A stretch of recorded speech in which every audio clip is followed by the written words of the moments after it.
Oh my god! Wow. That's one way to start the episode. Anyways, welcome to Hive Scum, the podcast for the grim and gritty 20 community. That's scary. Please stop. Sorry, it's hit something in my throat. Woo! I'm Terry at Stone Jaw. Stone Jaw. Stone Jaw. I'm Steve at South of Heaven. I'm Tyler at Tyler's Reddit Painting, and I'm still here. Yeah, he never left. We kept him again. I'm Gage at No Clear Coat. All right, and we're off. All right, another episode. Cool energy, dude. Great. They were You guys back missed again. it. They missed it. I know. Phil was Don't here. tell him. Don't tell him. Don't Well, tell him. no, we gotta say, Phil was here. Phil was here. That's true. For the Patreon. Don't even tell them episode. that. It's like a pleasant Oh, treat yeah. if you don't they know, join. they don't know. Yeah. Then they get to find out. His new name is Paywall Phil. Yeah. Yeah. Paywall Phil. Just shut up. Don't tell him that. Oh, true. For real. I have a real question. Tyler, what have you been up to? Well, I mean, yes, that. We'll start with you, but his ass. You're a Red Bull guy now. This is my second Red Bull. Ever. A lot of sugar in in life. that. It's sugar-free, it's Steve. my- It says it on the bottle. It's my third Red Bull in life. My Is it second good? Red Bull. That's It's a insane. watermelon flavored That one. sounds But the sugar-free one is bad. I'm scared of falling asleep while I drive home. Maybe you should have waited. So you should have drink waited that. to drink it because you're going to You're crash gonna out crash, bro. Well, you're not going to It's crash. fine, dude. now. No, Tyler's you're gonna going to have a sugar crash out. I'm gonna crash. crash on my sugar high. Well, there's no sugar. Well, that's what you think. That's what It's you think. on the bottle. Yeah, Papa added some sugar in this one. Yeah, he dumped a packet in. I saw him. Little Splenda. That'd be a cool I gotta move. do Splenda's no laundry sugar. still. You got to do That's the laundry? joke. I gotta go home and do laundry. I gotta stop. I'm gonna go. Tyler's all gonna right, take all my right. spot. I gotta Dude. go do laundry. Having to do chores after recording is bad, especially late night. It's late night, I guys. could do laundry tonight too. Oh I have to go to work in the dude. morning. Shoes Stop. off, talking about laundry. What a cool podcast. Yeah, we're sort of a relaxed kind of take my pod. shoes off. Yeah, this is Goodbye, sort of Phil. Phil, we Bye, love buddy. you, dude. Take care. Phil, you want to say bye? Yeah, you want to you jump wanna by? say Say bye. Come say bye to the people that didn't know you were here. Vaya con Dios. Oh, nice. That's cool. Crack Just a the whole taste. mic. A little taste. Yeah. Tyler is all right at painting. What have you been doing? What have you been doing? What are we working on, huh? Yeah, make it brief because there's so many of us here. There's There's a many lot of people us here. here. Okay, guys. Okay. I've been doing. So I did a bunch of Imperial Guard shit. So I made some Shitters for the planet pissers. 100,000 shitter. I made some shitters. What the fuck am I trying to do? I made a. I'm looking it up right now. He's sorry. texting. I made a techno feudal governor for specifically the scenario I played today against Gage. Then that he made up on the spot. Yeah, then I made a like peasants levy for the techno feudal world that he oversees. Because in the scenario we played, we can talk about later, I guess. Talk about it now. No, we're gonna talk about it later. Oh, okay. Okay, we'll talk about it later. So I made the peasants levy, and then I finished a walker for that world as well. I believe it's pronounced Levi. Huh? Sorry, what? It's a guy named Levi. Oh yeah, okay. Yeah, that's funny. That's really good. Yeah, thank you. Yeah, this is my serious lure, actually. Sorry. Yeah, so I painted 1 million of those miniatures, and they all look genuinely just fine because I rushed through them all. I have a question. Yeah. When a band goes to 3 different states, what is it called? A tower. What? What did I say That's weird? pretty good. What did I say weird? You said lure. Lure. Lure. Yeah, no, This is my lure. That's one of my. That's just one of my. I don't know if it's like a growing up in like Western New Jersey thing, or if it's a Southern New York. Well, how do you say thing. water? Water? Because I don't listen. Because you're not from Jersey. Well, no. So the people, the Wooder thing. Yeah, Wooder. That's like a kind of like trickle off of like the Philadelphia, like Bucks County accent, Bucks which is County, also kind dude. of like, it also Milk like if you spills buck. into like the Baltimore. So like the whole Wooder. I was never like a Wooder dude, but But you're a lure dude. a Lure dude. I'm a. Did you go on tour? I say Tour? I say monk instead of monk. Monk? I don't- Really? yeah, I've never heard that. I do. You're lying. I would point and laugh at you. I do, dude. Whenever You say hut dog? whenever I play, whenever I I play, gotta get down to the hood. whenever I play Age of Empires with my friends, I say my monk, and then Me and my monk. Wait, I'm sending my whoa. monks. You play Age of Empires and you don't play with me? We talked about this a couple times. I'm really sorry. All right, anyway. sometimes we just gotta play. So your band goes on tour. goes on tower. Tour. You really say tower? No, I say tour. Tour. No, there's only a couple words. I don't know what it is. I don't know if it's like a weird. Because I say band's going tour. Yeah, tour. It's tour. It's the And word then is everyone's tour. like, no, it's tour. Oh yeah, Well, I say tour. Yeah. Tour. Say hour. Yeah, I'm going on tour. My No, I band say is going on tour. R more. It's R. Is that a R? Connecticut thing or a Massachusetts thing? I think a New England thing is T's or D's. T's or Tour? D's. Like Yes, I'm going over. Well, I don't know how to say it now. I'm like thinking too hard. Going to my mother's house. Water. I'm going on to my mother's. Going to my mother's house. Water. Where people Water. are like water. Butter. Or I like, say orange juice, and everybody is always like, it's orange juice, and I'm like, orange juice. And then I painted. But I think that's You just don't a do me. that. You I and do I say painted, orange. and then I painted orange. some Zona Alpha guys. Oh, yeah. The Zona Alpha guys. We have the coolest stuff coming for Zona Alpha. Yeah, I'm very excited about that. shout out that one guy on My Mini Factory, Patrick, Yup. whatever. A hero. Patrick, whatever. Now we're all. I can't talk anymore. We should see how many things we can do that with I this know. episode. Oh, I don't like that. Yeah, I painted a couple Soviets in NBC suits, like the '80s, like hazmat suits, essentially. The Soviet Army issued out. Standard issue. So Stalker vibes is Stalker. Oh, yeah, I just read Roadside Picnic. I finally finished. I started a long time ago and finally My friend Terry really likes that book. Never read it. Yeah, no, yeah, Terry loves it. It's very cool though. Roadside picnic's the one with the Steve's- aliens and they eat a picnic on the side of the road. And we're Sorry? all ants, right? Yeah, the whole concept is like the aliens came and visited. Right? No, I'm fucking. Roadside what do Picnic, they the call one with it? the aliens. What do they call it? It's called like the visit or something. There's like a name for when the aliens came and did some I shit. don't know. I don't remember. The name comes from a conversation between two characters who were like having like an intellectual conversation, and the whole idea is that One guy's roadside and one of the other guys. we got roadside and picnic, and they have a little fight. Did I talk about this last time? No. Okay. No. Terry's just being a menace. Yeah, sorry. Yeah, you I'm really gonna got, stop. got some Terry energy right now. If Terry, if you and I were to have a picnic, literally, on right. stop our roadside. car, a roadside picnic On the perhaps, side of the road? and we were to leave like a pocket watch and a huge huge sandwich or like cellophane, Never. like if we were like litter bugs and we left cellophane and shit, okay, yeah. ants would just like look at that shit and just have no concept or comprehension of what it is. Yeah, okay, yeah. Or they would like find other uses for it, like the sandwich, for example. So is that the concept of like these aliens came and just shit is on the planet now? Maybe these aliens there's like anomaly zones around the world, and the one in the book is I think it's supposed to be they're never certain, they're never like say, but I think it's like southern Canada on the border kind of. But yeah, there's just like shit now, and like it's like maybe irradiated, maybe it's just like super incomprehensible, and like how people are seeing it is how they're viewing it, but it might not be its actual true form. But there's it's a lot of cool a lot of cool little. How long is this book? I thought it was like a little short story. It is. It's like novella, it's like right? 4 chapters. Oh, it's okay. maybe like a 5-6 hour read. All right, I'll Yeah. check this out. 6 hours, read 4 chapters? Dude, they're long chapters, Oh, bro. they're long chapters. Yeah, the audiobook's 5. 40, 50 and a half, pages, maybe? dude. 5 hours, damn. Yeah, that's cool. And they are thick. They're big chapters. Huge. I hate when a chapter's big. Dude. Dude, that's why Cut it up. That's what I say. Yeah. I know, but like I need like Cut a it up. stopping point. Yeah, that's what I hear you. Like even if it's like a page, because generally a page roughly is like leaves you at a stopping point in some way, whether it's like the end of someone talking to someone else or like a change of scene or whatever. Like usually a page gives you a decent place to stop reading. I hear you, dude. I only read picture books, so I don't know. I only read like where the wild things are and stuff. Dude, that's a sad book. Stop. I know, dude. I makes me I only really read the sad. Giving Tree and where the wild Does things anyone are. actually remember where they're from? The Wild Thing? Yeah. From an island. Oh, we'll never know. There's no way to Nobody know. know. Yeah, I don't get Anyway, the joke. I mean, yeah, dude. it was I don't get the either. base, man. It's just something I say. It's like a catchphrase. Oh, yeah. Oh, it's like a Tylerism. It's a Tylerism for sure. Oh, I see. mostly only whisper to Gage though. Yeah. And it's normally things that are easily Googleable. No, or it's something like, "Can we open that window?" And I'm like, There's no way to know. That's good. yeah, I don't know. Just been painting a lot and doing shit. So you've been thinking about Roadside Picnic while you're painting your models? Oh yeah.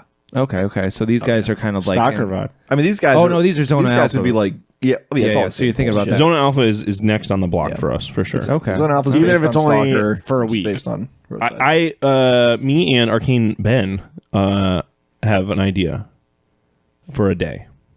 and it has to do with Zona Alpha. How much more terrain do I have to print? Not much. Okay. I would love double the buildings we have just for Those same ones? just for visual aesthetic. Well, yeah. how many obviously, mats do you, or how many tables do you want to have? I think 2. Okay, so I was This gonna is say, not we can- this is not a Brothers of Prometheus. No. thing. Is this all of us playing a squad or a guy? Squad. Yeah. Honestly, like, yeah. So my American table and then like a Soviet table would be sick, right?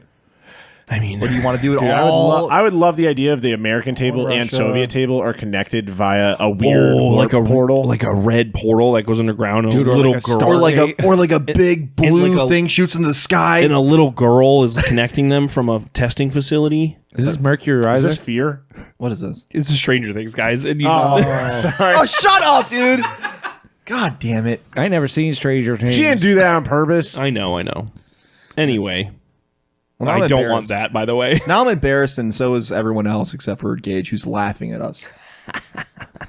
Yeah, I don't know, dude. Gage, this is a bad joke. But anyways, Yeah. Tyler, what were you saying? I don't know, man. That's all you got? That's all you've been doing? It's pain a lot. Pain a Pain lot of a little lot? eyes, little eyeballs. Yeah, you're. I like your big guy in the power Little coat. Oh yeah. One of the whole. So the little lore for the. why does Terry laugh at Steve's dumb joke, but mine gets chastised always? Sorry. That's how it is. Dude, shut up, Gage. I'm trying to talk. Yeah, the little lure for the little feudal. The lure, dude. Dude, the lure. The damn lure, dude. What's your lure? What's your lure? Cry. Dude, no, I'm sorry. This bro. is like being in like elementary school again. But do you guys say elementary or elementary? Elementary. elementary. God. Elementary. Elementary. Elementary to also. Yeah. Elementary. I'll go to a library. When Elementary. when I lived in New York State, everyone said elementary. It's fucking. Well, they're idiots. Yeah, it's weird. New York State is not in New England. Yeah. Yeah, I know. Okay, neither's Arizona. What are you? What are you getting at? Got your ass! I was referencing what I said earlier about T's and D's. Shut up, Gage. Gage. Oh, God, I wish Steve made that joke instead. It would be funny. Oh, did it when it hit so good? Yeah, so there's a guy that has power armor Wow, Tyler. in my techno feudal levy. It's actually really cool and painted really It is well. really and sick. it's Is like he a back Lamenter? in- No, well, the power armor was. So it beckons back to like in I know what you're Rogue saying. Trader shit. You can just have guys can just wear power armor. Wasn't just like only a Space Marine thing sometimes. So anyway, at least in the art. So yeah, just a guy in power armor who didn't kill anybody. He killed one bug right at the end. No, the other guy. Oh yeah, his little shit. The only person left in the levy killed a bug at the end. yeah, cool greaser guy. Yeah. Dude, your force looks sick though. Well, it's the only time you're gonna see them. So What do you mean? that's not my main army. That's just like that was He was just using them literally for the only intro for mission. this mission. Those are the shitty civilians that just civilians. got guns Yeah. to defend the. That's not the Cadians. Well, but I like the Acadians. the and Planetary shit. Defense Force. I mean the planetary. So yeah, Defense there were 15. Planetary We might as well Defense talk Force. about this thing.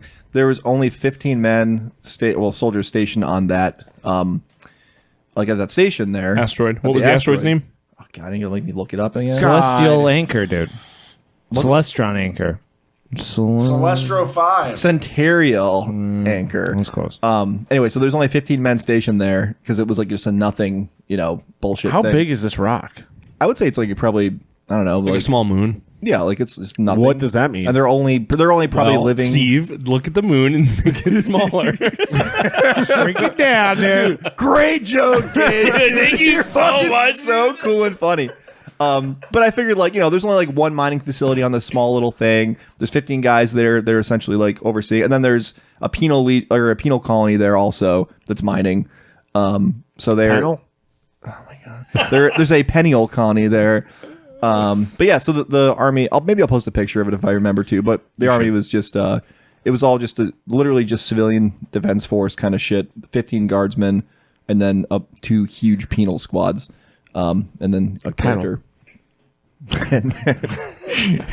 And that was it. And then they got ripped apart by Nids, by dude. Tyranids who came out of the goddamn gutters. Big bugs. Who played those? What's his? I think it's Gabe. Oh, no, yeah. Gage. Yeah, Speaking of Gage, Gage, what have you been up to? I've been painting those models. Nice. That's what I figured. Yeah.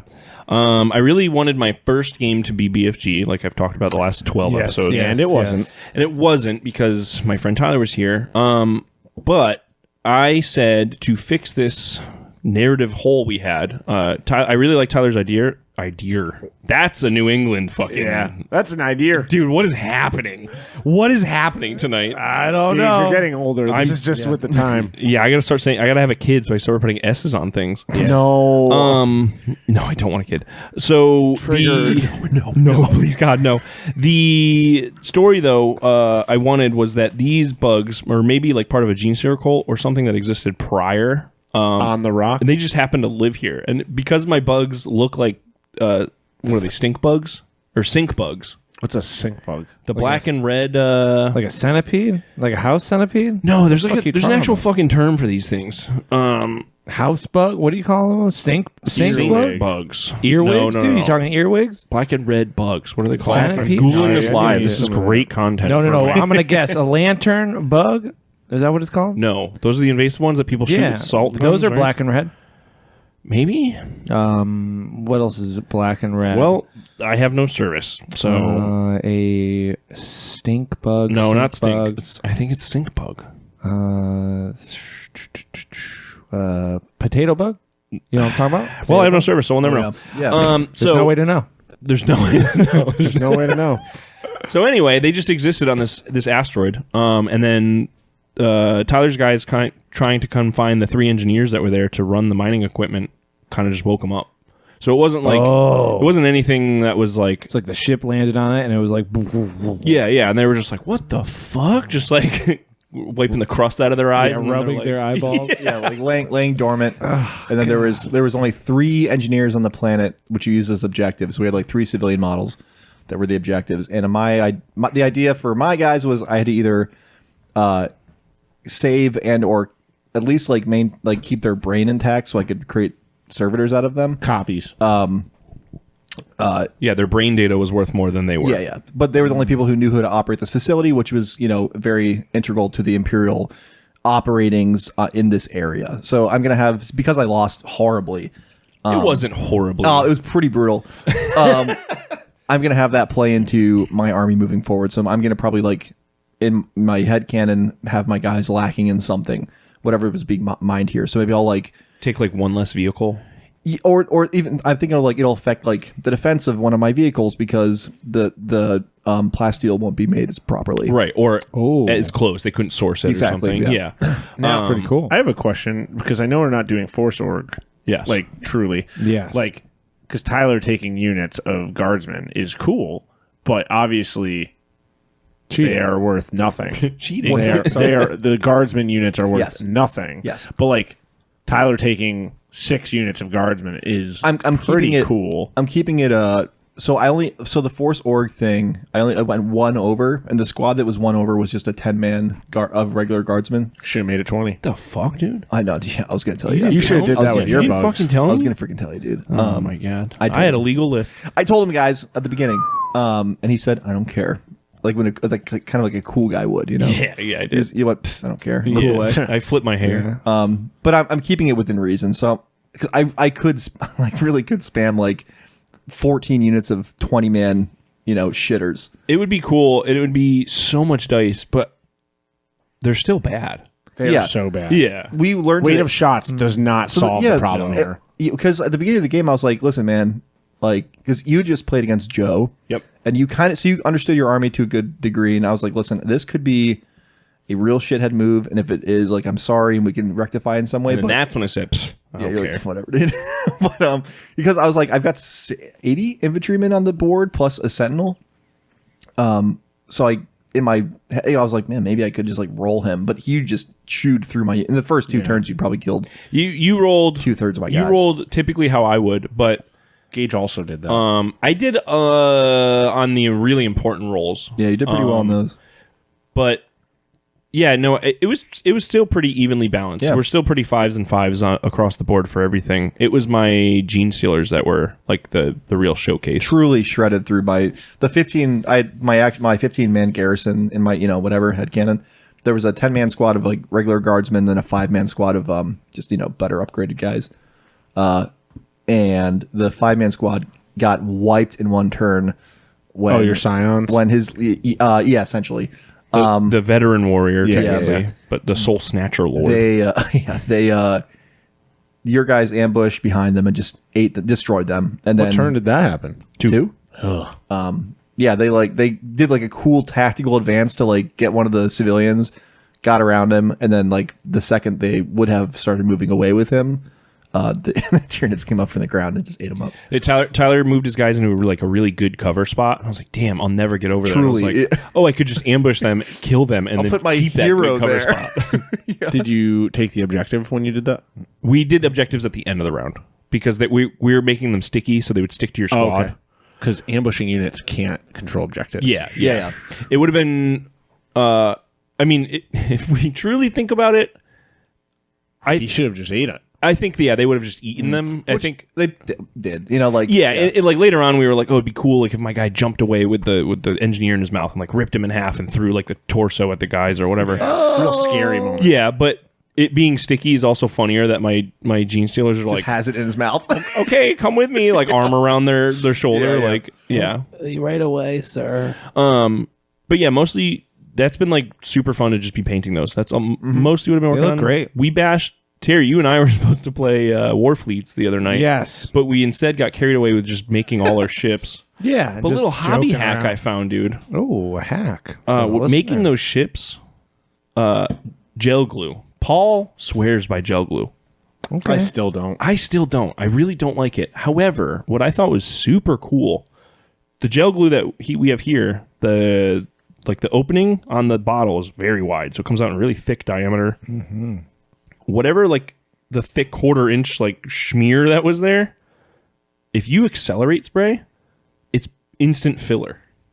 Sounds about right. Oh, cool. Yeah, so it's like I'm laying a bead on this fucking model with this glue, and it just instantly filled all the gaps. It's probably cool for you too, with like organic shapes for the Tyranids. Yeah, it was perfect for those ships. It truly saved the form of that one ship that I didn't like. Post. You should genuinely post those. I want to paint them. You should post them unpainted too, because they're very. Yeah, cool. yeah. It'll be like a work in progress or something. Mm-hmm. I don't know if people do that or anything. That's all I do. Like on Instagram? I lie and just say they're all work in progress. Well, that's why you're like the more popular Instagrammer at this table than anyone. So The most popular Instagram in the world. Let's calm down. all right. In the world. In the Wow, world. it's me and Ariana, baby. Yeah, dude. Jesus Christ. Now there's gel super glue, and then what would the other one be called? Not gel? Regular super Thin glue? super glue? Yeah, maybe. I don't know. I like the No, real. because there is thin super glue. Thin super glue is like. I like liquidy though, not thin. Yeah, like the Loctite. That kind of. I love the blue bottle blue Loctite. bottle That's the Loctite. good shit. No, Standard glue. I'm a Bob Smith guy. It's the same shit. No. Yes. I get the 1 to 3 second Bob Smith That's guy. what the blue bottle is for Loctite. Is It's it? 2-second bond. That's the one that like, especially it It's like starts burning you. $9 at fucking Michael's if you buy it. The little squeezers. No. No Oh, squeeze. I don't know. Those It's a ones. blue it's the only glue I used to buy, and then I was sick of spending $9 every bottle I bought. Yeah. I mean, that's the thing. Same with the Bob Smith glue. It's like you can only get it from hobby stores. They rebrand it, and then it's expensive, and it always clogs the tip. You got to use the little thing. We gotta get it in bulk, and We got to get a Hives come fucking to that glue shit. sponsor. If anyone works at a glue factory, Yeah, yeah. Look at that glue hookup. please sponsor us. Do you think that there's a lot? What's the ratio of glues to gel people to standard super glue people? What I are don't we know. talking If about here? people know this gel hack that I just discovered, I bet there's a lot more gel heads than there's not. gel heads, I Gel think there's head. a I'm lot of definitely Gel Gel head head out there. sounds offensive, and I'm sorry if that Let's call him a GH. if that Any GHs out there. represents a culture that I'm not aware of. But yeah. yeah, I think if people do know that trick, definitely more than the thin / super glue. Nobody uses the Tamiya fucking the brush kind, right? The cement. I use it for the sprue goo or whatever. Yeah. I've seen people use that. It is shit. good to mix like Is the cement is cement still CA glue? I don't know. Dude, rubber cement? That's the No, vibe. that stuff sucks. That's the vibe, dude. That's old school shit. All I remember is that we had like a parent-teacher conference in high school because kids in diesel were huffing rubber cement. Yeah. And they kept going to some close by art store just to buy rubber cement, and they were somehow doing it on the school's dime. I wonder if I can buy rubber cement for my kids. I wonder if I could get Start that. them off young. I wonder if they sell it at like the school stores or whatever. I bet. Yeah, I'm gonna look it up. Yeah. Today's kids were using rubber cement. Take a big whiff. Take a yeah. It had like the brush was attached to the lid, so you'd pull it out, and it'd just be this gross glob of it. Yeah. Yeah, I don't really remember anything about like the consistency or anything. I just remember using it. And it would never seal back, so you would always have like you'd be pulling it out and it'd be like all spider all webby. of those industrial glues like that, like hardcore glues like that, just they're never closed properly. Yeah. What were we even gluing with that shit though? Because Elmer's glue is just you were just infinitely getting easier high to glue off it. everything. I've never used that. Never. It sucks, and there's like no real use for it because it also Right. dries. Like it takes like a day to cure. That's what I mean. Yeah. Yeah, I just don't know what we would be gluing, but I remember using it in school. Anyways, There's no way to know. there's no way to know. Do you guys ever? Because I know you guys both played really bad models today in your game. Well, my elite snatchers were pretty good. Not those there are ones. three. Not and those threes. ones. I'm talking about like Snatched up. because I was thinking about this when I played Joe, and I saw like his cultists that are so bad. Salty Slug Joe. Salty Slug Joe. Yeah, Grimdark 9 Joe. Grimdark 9 Joe. Cousin Joe. Cousin Joe. How many nicknames do we have for this Joe? Yeah. Shoeless No, Joe. I think that's good. Nice guy, Joe. Mohawk Joe. Nice go, Yeah. nice guy Joe, Crazy Mohawk Joe. Joe, Crazy Joe, Crazy Joe Joe. Joe.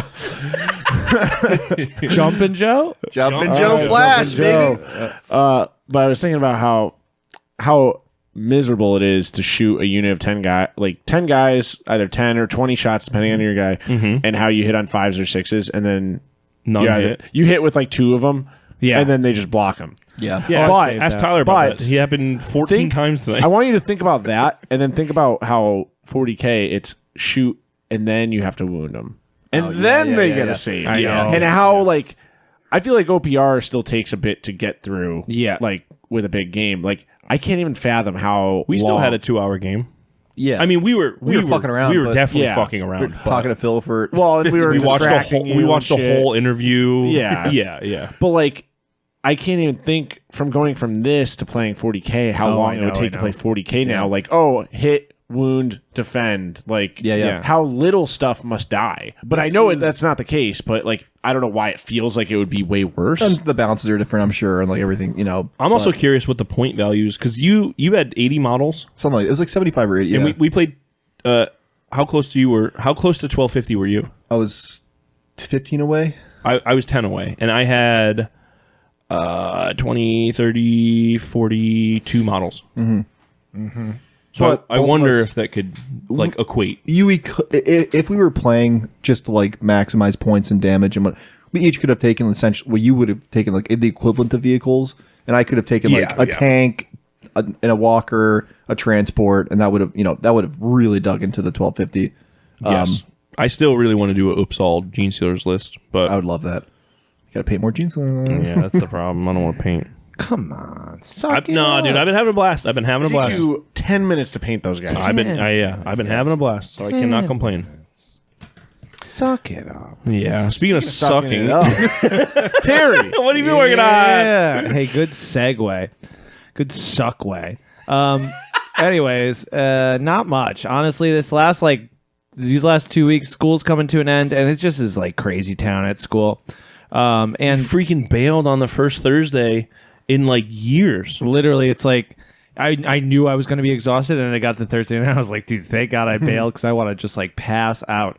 Yeah, I've been started taking this new class. I'm not going to go into that, but it's like late, and it goes late, and then I'm going home, and it's late, and I'm like, oh. So normally Thursday is my only late night, and I can kind of go to bed at a normal time all week. Anyways, I don't have to tell you, listeners, I was tired, so I didn't hang out on that Thursday. So I've been painting when I can, but I'm still working on that damn truck that I was probably talking about last time. But it's because I'm just getting kind of cuckoo with the free hands. So I've You're been painting. killing it, dude. Yeah, well, it's just fun. I've been doing all the flags and shit. I want to paint stuff all around the truck too. Like I want to paint like a maybe Taz in the back from the Looney Tunes. Maybe you guys are familiar. The rat fink orc you did? Yeah, I did a little rat fink orc. I was with a bunch of our New York friends when you sent that, and everyone was like, this is the sickest fucking thing. Oh, that's cool. Yeah. Well, tell them I said thank you. I will. When you see them again. Yeah. But also his friends. yeah. I just think I want to paint a bunch of weird shit on it, I want to do like the what was the little bird, the thrust bird, the red one, Raising Arizona, how he's got the tattoo. I'd said a lot of things. These are a lot of words the little I don't red, know. The little red bird. Not Woody like Woody Woodpecker, but he's Woodpecker. kind of like that. He's like the running bird. Yeah, and he says like I think it's like thrust. Beep beep. I don't know. That's Roadrunner. Really stupid. Anyways, there's no way to know. My man, dude. Anyways, though, I want to paint all of that kind of shit. A lot of cartoons and stuff on my thing. So that's what I've been doing. I've been having fun with that. But honestly, besides that and ripping through the last couple little pieces for my 1250 list, it's like pretty much all painted and done. So I figured I can kind of take my time with that. And then when it comes to 1,500 points, which technically we can start because it's already been 2 rounds of this. It's already been a month into this campaign. Whoops. Can we extend it? Yeah. Like, what do you mean? Oh, extend the campaign? Yeah. We'll see what the vibe is. So this is like something I've kind of learned is like, or like, we'll see how the feeling is. Yeah, it's like, that's fair. The first week almost doesn't count. Well, the first week doesn't count, especially for this one because it was like deep in Nemo. Yeah. You talked about it last time. Knees deep. We were just all sweaty. Yeah. Yes, and then we had the next week was like cleanup week, or the next like round, which was 2 weeks round, it was like cleanup week. So that week doesn't really. It was like fuck, I can't really get this. And then we were like gonna do war fleets, and then we didn't. And I was like, all right, whatever. So I still haven't played a game of my own campaign, which was kind of to be expected, anyways. So I'm not particularly bummed about it. I think after this week. When's your thing over? I'll play you on Thursday. School's over this week, dude. I cannot wait. Dude. I think next week is when everything. A lot of Terry time. Everyone. Oh, it's going to be just a like lot of Terry It's time, going to be dude. so nice. And everything's calmed down pretty much, even though it's the last week. Because the last week of school is the last week of school. It's like I'll be taking them outside to play with chalk one day. Oh yeah, Flag Day, dude. Well, me and the the PE teacher usually do some fun shit, and like the last day where I just I pick up the kids in their classroom, I'm like, yo, gotta follow me. We're gonna go to the gym, and they're like, what? And I make them like hide in the gym, and then when the other class comes in, we just like throw dodgeballs at them and stuff, and then we have this like big battle in the gym, and that's like with all the classes, that's like the last day. That's sick. Yeah, That's it's very awesome. sick. And some of the kids are in the know because I only do it on the last day. So the kids who did it the year before, they're like, I remember this. Holy shit, we're doing it again. But the kids who don't know, it's never happened before, they're like, what's going on? What's happening? Where are we going? So it's fun. Anyway, so yeah, this last week will be great. I think I'll be hanging out again. I think we'll be playing, hopefully, and we'll see. Oh, we'll be playing. Oh, we'll be rocking gamies. We'll be rocking. We need to play Warfleets. Yeah. We need to use all the satellites and shit we made that one. Yeah. I made 3 ships. I saw, yeah. Yeah. Actually, I made 5 ships. I don't really want to play the game, but Yeah. That's fair. I think I'm over it too. yeah, I kind of wanted just a. It's just gonna be Gage floating around. I really just wanted a ship to represent Dude, my fleet. That's the meta. If no one plays me, I can never land on a planet. That's cool. All you have is what's left from this one game. Yeah. On this one thing. I like the idea of Please us. come to this asteroid so I can play the game. I like the idea of us bringing 2 ships, setting up the terrain with the satellites on the space mat, and then just rolling a d6 to see who wins. Cool. And that's the space battle. my kind of Just game. moving asteroids around. I don't even want to do that. Yeah. Just take a photo. That's genuinely, I think I'd be okay with that. On the drive down here, I was thinking that so something I've been trying to do more with gaming is just be more present in not just playing, but like looking at my opponent's army and not just being like, oh, they look good, but like really being like, wow, and like taking picking up a model at least and being like, this is actually very cool, and I see what you're doing. Interesting. You didn't do that once. I 1000% did that to his army with 3 different units actually. You're lying. But I want to do that more because, like, I know I spend a lot of time on my dumb shit, and when people look at them, I'm like, this is nice that people appreciate my stuff. People want to look at my toys. So yeah, like when I play Terry, I'm gonna fucking stare at those little orcs all day long. You know? Yeah. And I'll stare at your little guys too. And why don't we just do that? We'll just stare. You can just trade armies, and I'll just be set up playing Warfleets by myself on the table behind you guys. But you know what, dude? There's that Eric's Hobby Workshop video where he it's like a recent one where he's making the random people, I think. Or I think was that? that's what inspired making the civilians. Yeah. Yes. civilians in the 40K world. Oh Yeah, or That's maybe what it was inspired this thought Okay, process. yeah. And I think like I'm thinking along those lines too, and it might even have gone along with when he was doing the sci-fi like city too. Yeah.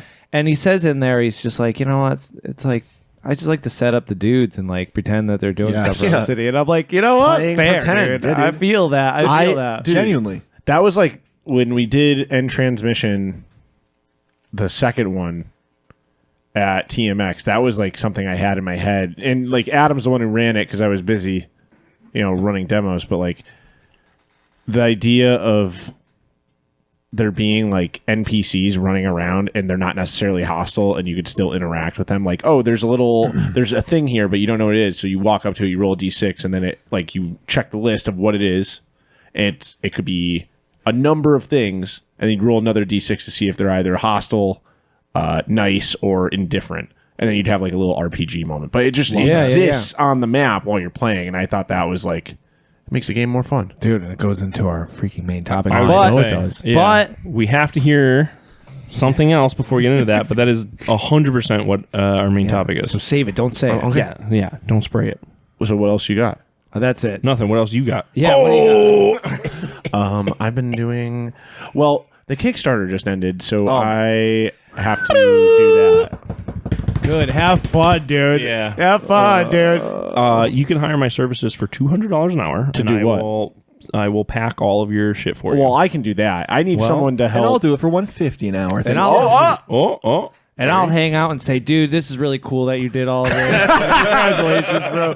While you're doing all the work, I'll say, dude, I think this is so neat. That's not even the hard part. Like the packing orders is gonna be like the fun part for me. The hard part is getting I have to find someone to a fucking truck to drop everything off. No, that'll be easy too.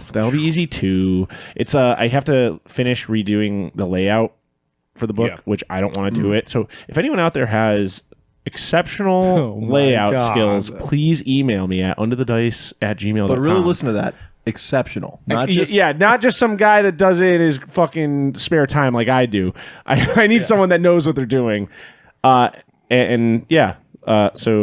anyone that has experience in editorial work for like war games and has like an understanding of war game. Yeah, and if you're just okay at doing the layout stuff, you can contact me because I'm putting out a game called Moons of Jupiter. Dude, that's a good song. It's kind of like a drops. It's kind of a mech game. Yeah, it's cool, dude. That's cool. It's freaking sick, dude. It's like BattleTech. Do you use like AI art for it? No, but the guy's name is Alan Iverson, but Oh yeah, he does the art. main character. Yeah. The main character in the game is a professional basketball call him AI. player. yeah, that's good. It is good. I think that's actually kind of funny. Yeah.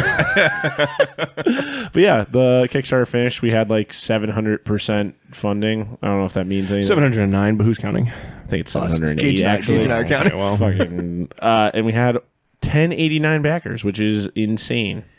Truly insane. Insane. That's a lot of packing, dude. I cannot. Not all of them are getting books. A lot of there's a good amount of PDFs. A couple just donated, right? You said, yeah, some random people donated. That's so cool. which is amazing. Yeah, amazing. You'll be able to get the book later, though. It's the Kickstarter's over, so you can't get the book anymore until it goes on my website. So, and you got to deliver them all in person too. Is that part? Yeah, of it? you have to hand deliver everything. Is that what you were mentioning a truck before, right? We have to rent a truck to drive around the world. I can't wait to see you drop this all off at the post office. Oh, I'm going to do it over the course of a week. So it'll be like day, like each day I'm going to put like 7 hours fucking in. Scream at you. No. The one over here? They don't care. Not another Kickstarter. God damn it! I'll probably drop it off at the one near my house because the lady over there is really nice. Yeah, I can just walk in. There's a big bin for people that already do. There's like eBay sellers near my house. Yeah, so like you just walk up, you just dump it in a bin, and you walk away. You drive your forklift through the doors and smash through them and just go, here you go. Where do you want me to put this thing? Yeah. Besides fantasizing about that, what else have you been working on? I've been painting my OPR army because I threw all my Eldar in a box and closed it and put it in a closet. As we talked about last time. Yes, yep. And I've been those Eldar. getting together some Brothers of Prometheum. The brothers are making a comeback from Prometheum post. I don't know if you read the packet, but maybe there's no escape. That's not true. There is one. There is one. My lure says. Listen, I wrote my own in lure. the bucket. I wrote my own lore. Well, maybe it's not Prometheum. Maybe it's a planet that's kind of like redacted. Prometheum. It's all redacted. But it's not. There's no escape. Maybe Brothers it's of another Prometheum. desert planet. I'm from the Brothers of Prometheum. How do you pronounce pretty that? much kind of like Prometheum, but actually a little bit different. It was actually a much cool planet. Yeah, it's a little bit cool. It's a little more orange. Yeah, I've been painting that. I painted that Warhound Titan. It's almost done. It looks cool. Yeah, it does look cool. It looks pretty cool. There's it looks flames on pretty it. Cool. There's some flames on it. It's big. It's not big enough. I wish it was bigger. Come on. Wish it was bigger. What do you got to prove, dude? I've been cooking up, not lore, but I've been like making my own battle company, like looking at old codex for Space Marines nice. and like figuring out how battle I companies love the work. confusion in the group chat when you sent you're like, this is my whole battle company, and everyone was like, Steve, this is like 50,000 points. yeah. Like that's too many models. I was like, I'm not playing Steve. No. Yeah, it's gonna be really fun. I made a bunch of squads. I have like 4 battle squads, like a fast attack unit. I did it pretty much how in the old book it is, but I did it to OPR standards. It's been really fun. Waiting for some Bolter-Yugen models from someone. Yeah, someone. With a 3D printer? There were promises. With a 3D printer. There were promises made to several people in this room. Yeah. Oh, and then I played the first game of the campaign with Cousin Joe. Cousin Joe, dude. Stinky Joe. Stinky Joe. We know him. Joe. Jojo. Big Joe. Big Joe, Yeah, dude. Big Joe. Killer Joe. Mighty Joe Young. We did I wrote down his army name. It's in the other room. I can't remember what it's called. God, off the There's top no of way your to head, know. you can't just pull it. Off the There's top no of my way to know. head, no way to know. But I played against his. He's playing Nurgle Plague Marines. Yes. They're very cool. They are. His army is fucking gorgeous. Well, it's not painted, so What? you're a liar. What? They not look painted. pretty good. The dude. demons? No, it's not fully painted. He has like I thought they were. Couple dude. of it's right? Zenithal. The whole army is Zenithal, like the base color. But a couple of them are... Some of them are Okay, I was going painted, to say, though. he showed me some pictures. What am I thinking? Yeah, of? like Yeah, I his was gonna his say. Blight Kings, the guys yeah. with the sights. They're Yeah. painted. They look cool. His hero is painted. What are these fucking guys? The obliterator guys? The Obliterators are painted. Yeah. Yeah, they look sick. Okay, well, that's all I saw, and they're beautiful. Yeah, they are very cool, and they're conversions from D&D models. Big, meaty motherfuckers. Meaty guys. D&D. Yeah, Joe and I were bonding over them, how we like fleshy Nurgle guys. They're really cool. That's so sick. So our first game, we rolled to see what planet it was, and then we realized that there aren't like a dice equivalent of planets, and so we're like, how do we Sounds randomly about right. decide? And so we just rolled like a D4 and a D20 and Flip added a it coin together. wherever it lands. yeah, there you go. Yeah, well, we got Aurelia, the 4th planet, The war leader? which it's not like a planet. Double combat? Yeah. Yeah. It's like a moon or something. I don't know. It's like a chlorine gas Durasteel manufacturing planet. Yep. It's pretty cool. So we made up a mission that was this is the planet that's manufacturing parts for a Warhound Titan, and because I'm not running it yet, I was going to wait to run it until I got more points. So we got the sabotage mission. So he had one and I had one, and we used the parts from the Titan because it's not glued together yet as the That's mission cool. objectives. It was pretty cool. That's actually very cool. Joe kicked my ass. So you had to give him the Titan. Yes, but Here you go. But then Joe said, "Do you want to play another one? I have enough time." And I said, "Absolutely." So we played another one, and we used my Mordheim board and put sci-fi terrain all over it, and it worked great. Yeah, it looks really sick. It was very fun. And we did this. Definitely gonna do that. We did this. We rolled to see what deployment we got, and it was like this. I can't remember what it's called, but it's essentially a triangle from one end, and then like the inverse of the triangle on the other end. But you have more deployment zone. The triangle of power. Triangle of power. I deployed on the boat. It was pretty cool. I secured all the objectives, and I beat Joe. So we had a nice little feud of like. The story we told was him like stealing the parts from the planet and like running away to another section of the planet, and I followed him and recovered everything. So we both won a game. Now we each have a planet. Yes. It was very fun. And now we have a beef. Both the only Marine players? Active Marine players, I should Well, he's say. Plague Marines. Yeah, but I'm saying like Marines and Marine. Baby. I thought Seb was playing Space Wolves. Also, Are Durzin's they? playing. Durzin's playing Chaos. Yeah, Yeah. yeah. he's playing There's a Night couple. There's Lords. a couple out there. Yeah. Is there anyone else? Scary terrorist. What? Shut up, Gage. Dude, the Night Lords are terrorists. Oh yeah, they are. That's Yeah. their whole Shock and That's awe. their whole lure. Shock and awe. All right, good one. Sounds right to me. But yeah, we cooked up a cool little narrative, and we made that the entire point of our games was to like make a story through the missions that we were rolling up. Love that. Wow, It was very fun. dude, we should do a whole episode on that. You're like That'd be really good. storytelling in the 40K world? Shut up. That's weird. Yeah. Interesting. And so I wonder who else would want to do that. What do you mean? Like Well- make stories while they play. Not me, but Do you guys? know. I don't like story. Yeah. I'm more of like a gamer. All right, guys. We'll talk to you later. I'm and, nonfiction, baby. And I'm all that's nonfiction. it. We'll skip over this segment and Yeah. go to question. Anyways, so yeah, we were just thinking about like, okay, what would be a cool topic for this episode? And basically, Steve just summed it up there. So yeah, we're gonna be talking. We're about, done. Yeah. Why do we love storytelling in the 40K universe? and how to come up with cool stories and lure And Lord. for your guys. You guys are all three of you. I Dead to me. I thought we're good close friends of mine. Going in my book. Yeah, you're going in my little red book. So, storytelling in the 40K world. You guys are like particularly good at it.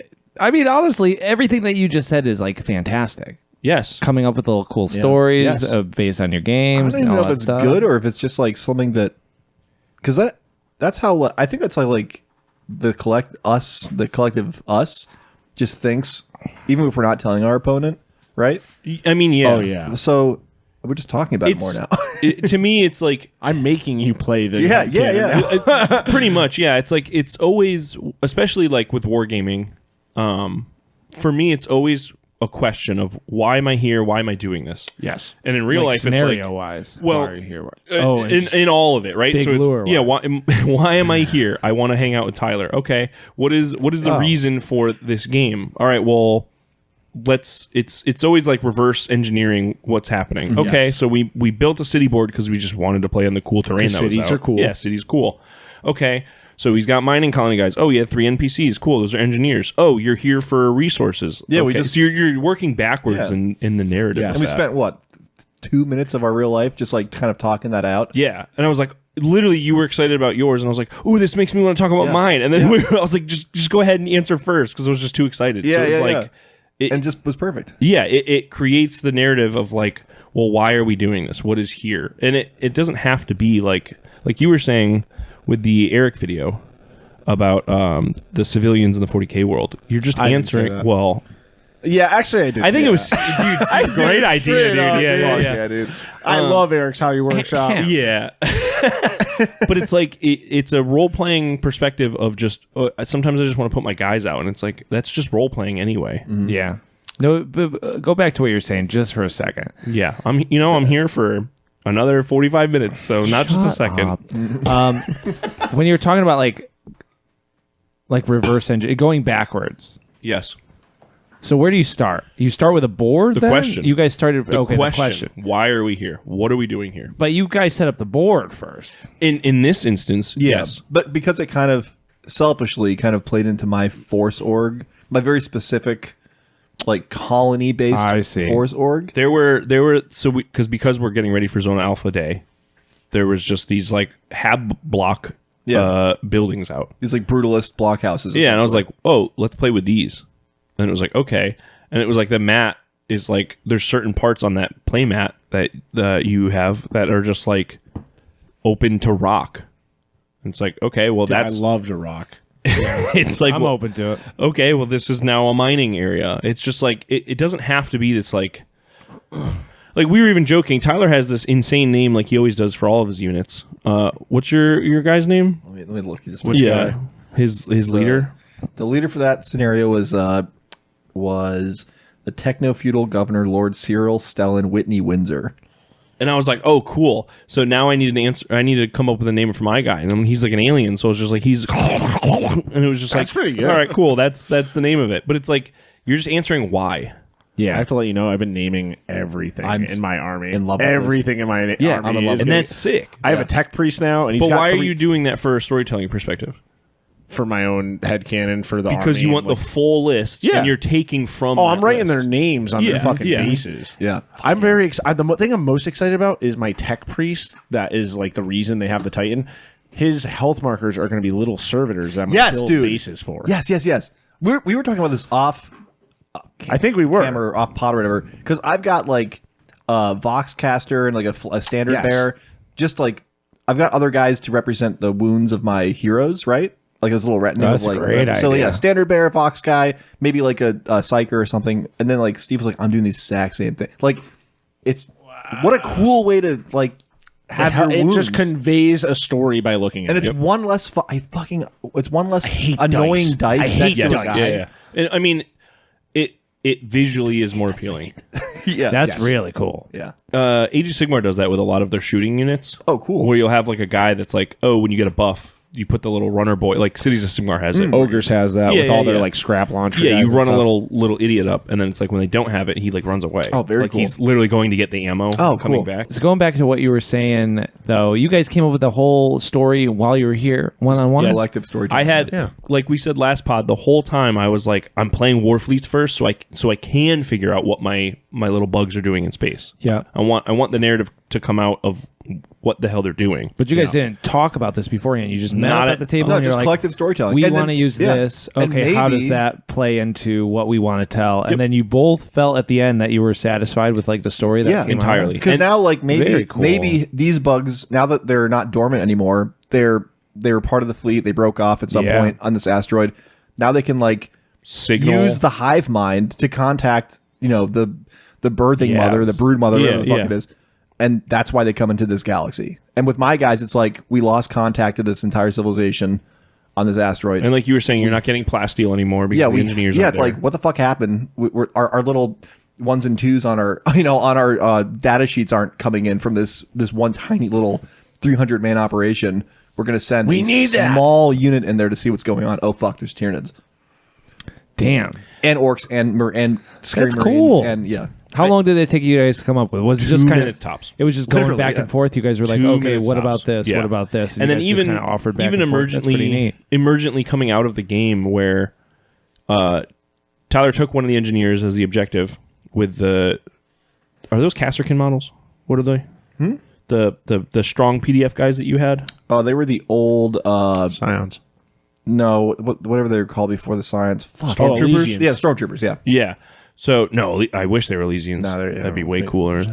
yeah, the old metal stormtroopers. Yeah. So Are his they guys not the same thing? No. Elysian drop troops have like the big fucking jetpack guys, and then stormtroopers are the like big bulky helmety guys. In like kind of SWAT gear almost.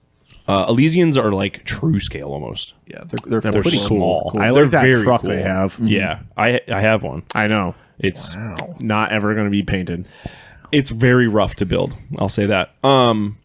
But his guys going to take that engineer, they like kind of hid in this perfect little cover spot, and like the ambush that I had my leader ambushed out.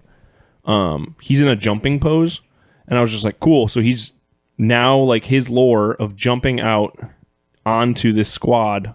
It stuck with me. So for the rest of the game, I was like, well, every time he moves, because he's flying as like a subtext, I was like, he's just like Hulk jumping from squad to squad. Yeah. Oh, yeah. As opposed to it. Like an alien from Aliens. Like like yeah. just shooting around the board kind of. And that'll probably stick for the rest of this campaign. For as long as I have this model. It's just like, oh, he did this one cool thing in my brain the first time I ever used this model. Now, there it is. See, it's like that's why I something that I feel like I don't often think about is that playing games, like you can spend so long coming up with the lore. This is what I think about for my guys. This is what I'm going to do. This is their backstory. This is all this stuff. But until you like sit across from somebody and actually start to tell it and actually see what your guys are going to do and how they're going to act and like what happens on the tabletop, like your story kind of begins through games. Yes. Well, imagine going to a role-playing game, right? Like D&D. Yeah. You sit down and someone hands you 17 pages of text. And they're like, this is everything my character's ever done before this moment. You're like, I actually don't care. I don't give a shit about any of Yeah. this. We're going to figure out in like this, he's like, I've killed dragons and all this. I've toppled countries, and cool, I'm level a king. 2. So. I mean, that part too. Yeah. But it's like, okay, and then now you start playing, and your character ends up like sucking because you suck at rolling dice, Right? and it's like, no, this is your character. Yeah. Like, explain to me why you're fumbling all the time, or like, Right? Yeah. So he lied about that stuff. Sometimes, exactly. Sometimes it sucks though because you have like I have moments where I'm like, it would be. Because I really have a hard time not differentiating, but like choosing to do the thing that like my guy is a Terminator captain. He should want to go run this dude down and smash him. Yeah. But I know tactically playing this game, that is the absolute worst decision I could ever make. And it will not be fun. Like nothing about like the guy's weapons are not optimized to do that fight. I will lose this fight no matter what. Yeah. Like I have a hard time doing narratively, it makes sense for him to do that, but like if game wise, that will not be fun. Even if it was a like say it's turn 2, and you could still pull a win out. Do you have a hard time doing that, or if it's like if I do this, I will lose? It's that like because me and Joe's game, the first game it didn't matter. Well, the second game it didn't really matter either, but. When there was a position, he had like a Death Star with his hero and like these fucking insano Terminators, and my hero had 2 attacks with a pretty decent weapon, but he was by himself. Yeah. And he was like kind of hiding behind a building, and it was like, okay, I can go fight them and like hold them off for a turn, but it really will just give him a hero point for killing my Warlord, and then he'll just next turn move right up and take the objective and kill the unit that's there. It's not doing anything. Yeah. So I was like, okay, I'd rather just not give him the point and retreat that unit. And it felt bad to do either of the options that were there. Yeah. See, I'm not like that at all. I purposely left my leader last round in shot of 30, this was like turn 2. 31 models. I could have just ran away with the objective and go, I for sure win. Yeah. And if they were anything other than Penal Legion conscripts, they probably could have killed him. Oh, absolutely. He only had 6 wounds. I fired 37 guns at him, and one of them wounded. Yeah. So you don't have a problem doing that then? No, making the tactically bad decision. I didn't. So I lose so much in wargaming because I make in-game decisions, and so like it's the same thing with many facets of my life that are like community based or like collective storytelling based. I'd rather do something that gives someone else a cool experience, and I'm not gonna throw a game or something like that. Yeah. But I like for Penal Legion guys, like they're scared or whatever, so like they're not gonna fight well. So in my own head, I'm just like, oh yeah, these guys suck. So like, I'm not gonna if the Tyranids in amongst them, like they're not gonna fall back. This doesn't happen in the game, but if it did happen in the game, if they're in amongst them, they'd be panicking. They're not gonna really fall back because like he's just killing them all in 3 seconds. You know, so like within 3 turns, which is what 18 seconds. In real time, they're not gonna be able to have time to get away. Right. So it's that kind of stuff where like I'd rather just like have it be a cool collective, storytelling experience, and like, sure, if the enemy wins, that's fine. Or it's funny because do you inherently, and this is for all of you, inherently, do you guys role play non-role play games? I'm not talking like of a game. Yeah, not like Monopoly where you're playing the car and you're like, but it's like, I mean, yeah, role plays a cat. I play the hat, right? But would the car make a suboptimal move because you're playing Monopoly and you're like, well, I'm the car as opposed to the dog. Actually, Monopoly's a weird because I think everybody role plays the worst capitalist they can and fucks over their friends to a point where. Oh yeah, I'm not playing for fun. So, but I think like. I mean, that's Monopoly, also inherently Monopoly a very aside, competitive game. Yeah. Monopoly aside, I do. And once again, like, if it's a...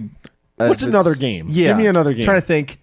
Mansions of Madness. Because when I play House Betrayal, that's a game that 100%. Yeah, absolutely. Or like The Thing. Whenever we play The Thing, it's like, oh yeah, I'm getting into this guy. Yeah. Now, I mean, yes, and I think these are the moments where it's like, trying to take the bias aside of like us having a podcast in like a very tight-knit gamer circle, I guess. But like New England War Council aside, I think I would still be that role play guy in any game of like I kind of do. Even like Hero Quest. Nadia, yeah, like we have like a shit like it's called like we gone and done built a zoo or something like that. It's like some zoo game on the tabletop. Yeah. And like I role play just like silly like, but like I'll be like a zoo tycoon guy, being like, I really need more of these weasels like that. It's like it's just me and my cool wife that like is sick of me. Like it's like playing Settlers of Catan. Well, sick of my voices. I definitely role play. Yeah, because when Terry kind of put this idea in the chat, it was like it was originally billed as like, why is it easy to tell stories in 40K world? And I was wondering if it's like more because I don't think the world itself, it's pretty encompassing, right? You could play like Tyler's talked about this in the past, but it's like in Space Marine and in Dark Tide, all the video games, some of the best parts are just watching servers talk or like this like world building aesthetic of just like cool shit. But like I said, I don't think the world is really anything too special. I think it's the mindset of being like, I think the world is pretty cool. Listen, I think the world is very, very cool, but I'm saying diverse. There's so many places to go with it. But that's the thing; it's so big that it's almost too many options sometimes. Yeah. Well, it's nice because you can zone. Like if I say Tyranids can only be in so many points. That in my mind, Tyranids are only in a but then you have crazy sandstone desert, a jungle, or a hive world. But then you have Gene Circle. And canonically, they were on Terra. They were under the Custode's fucking nose, and you know what I mean. So it's like that was retcon, though. I don't think it was. Nah, that came. I think it's. I think came later. Hey guys, edition, there's no way to know. But that's what I'm saying. It's like the world is so fucking large that it doesn't feel like it's like paralysis at a certain point. Yeah, there's no like real permission given to be like. It's kind of just. There. It's like it's no matter what, sword. role playing is going to happen. Yeah, it's a double-edged sword, man, because it's so vast. We are 40K folks are so #blessed to have such a well-known game. Like, and BattleTech has been around just as long, essentially, as longer than 40K or Rogue Trader, and it's just not as well known. So like Evan will talk to you about this insane cool stuff that I've never heard. It's like 40-year-old lore at this point. And but like with 40K, like it's just so well known in like it is the tabletop game, right? Yes, it's like de facto. So you can say Space Marine and people know what it is. Yeah. You can say like Hive World and like the more in depth you get, the less reactions you'll get.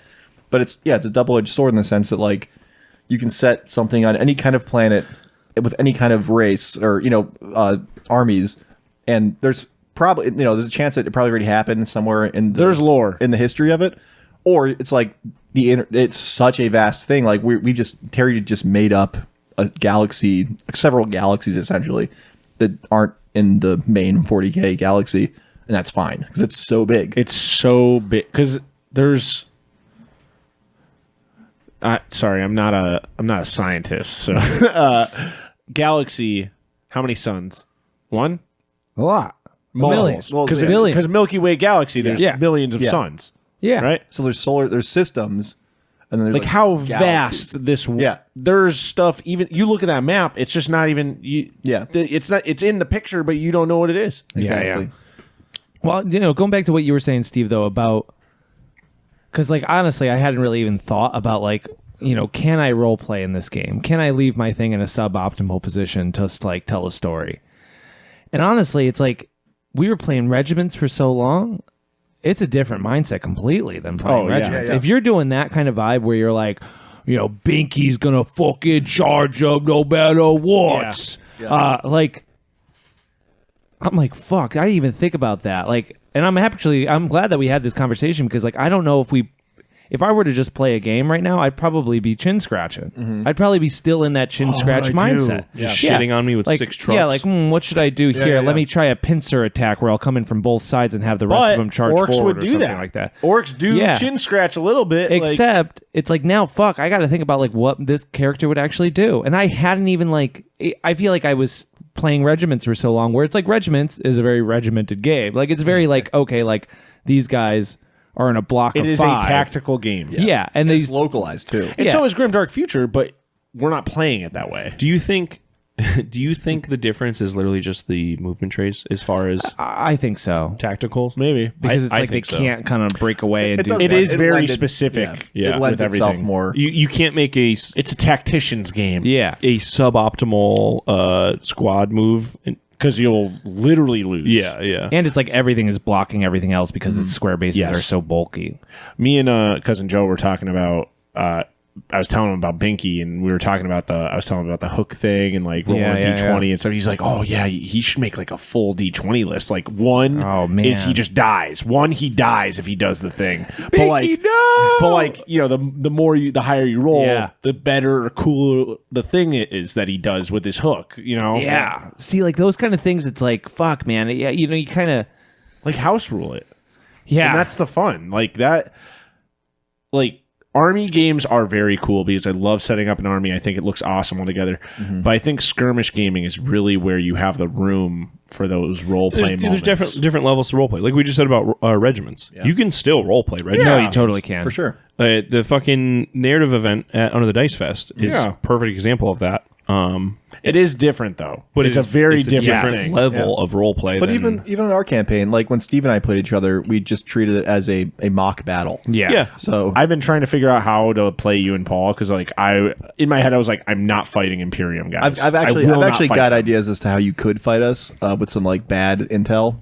But what we can talk about later. We can talk about it later. But yeah, Terry, you just made a good point too. Which, like you're kind of like going deeper and deeper into like your thought process of like the whole Binky thing and whatever and how he would do it. But like even if he dies in a game, he doesn't have to literally die. Like he could be like it could be like he got knocked out or he had to retreat or whatever. You know, he's not dead. Comes back with a cyber arm. But then he's got the whole thing is like maybe he took a wound. We can make a wound chart if you wanted. Yeah. But like then make your own after action report for him. Literally, and then there's like another because orcs have all the whole animosity thing. It's like there's another orc now who's like. Maybe I should be in charge. You know, like this guy's feuding kind of war. They fight on the battlefield. That's dinky. Dinky. Dinky and Binky? Yeah. Dude, honestly, that would be so. So like you got to make a dinky. You You roll on a one, they charge each other and fight.